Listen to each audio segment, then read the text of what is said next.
আসন্ন ত্রয়োদশ জাতীয় সংসদ নির্বাচন ও গণভোট ঘিরে দেশজুড়ে উৎসবমুখর পরিবেশ তৈরি হলেও তার পাশাপাশি চলছে আচরণবিধি লঙ্ঘনের প্রতিযোগিতা। নির্বাচনের আর মাত্র 2 সপ্তাহ বাকি। এই সময়ে প্রার্থীদের সবচেয়ে বেশি সংযম ও দায়িত্বশীল হওয়ার কথা, কিন্তু মাঠের বাস্তব চিত্র বলছে ভিন্ন কথা। নগরীর গুরুত্বপূর্ণ সড়ক ও এলাকা ঘুরলেই চোখে পড়ে আচরণবিধির প্রকাশ্য উপেক্ষা। বহদ্দারহাট কাঁচাবাজার এলাকায় ফ্লাইওভারের পিলারে সারিবদ্ধভাবে টাঙানো চট্টগ্রাম ৮ আসনের জামায়াতে ইসলামের প্রার্থী ডক্টর আবু নাসেরের বিশাল রঙিন ব্যানার তারই একটি উদাহরণ।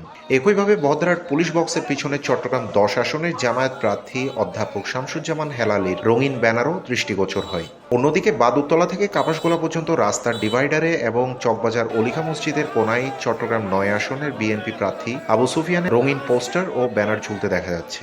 অথচ নির্বাচন আচরণবিধি অনুযায়ী সব ধরনের পোস্টার ও ব্যানার অবশ্যই সাদা কালো হতে হবে এবং কোনো সরকারি স্থাপনা, সড়ক বিভাজক বা বিদ্যুতের খুঁটিতে প্রচার সামগ্রী লাগানো সম্পূর্ণ নিষিদ্ধ।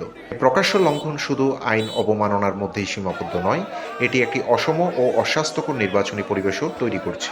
যখন কিছু প্রার্থী প্রভাব ও শক্তি খাটিয়ে নিয়ম ভাঙতে পারে, তখন যারা আইন মেনে চলতে চায় তারা স্বাভাবিকভাবেই পিছিয়ে পড়ে। এতে নির্বাচনের ন্যায্যতা, সমতা ও বিশ্বাসযোগ্যতা প্রশ্নের মুখে পড়ে।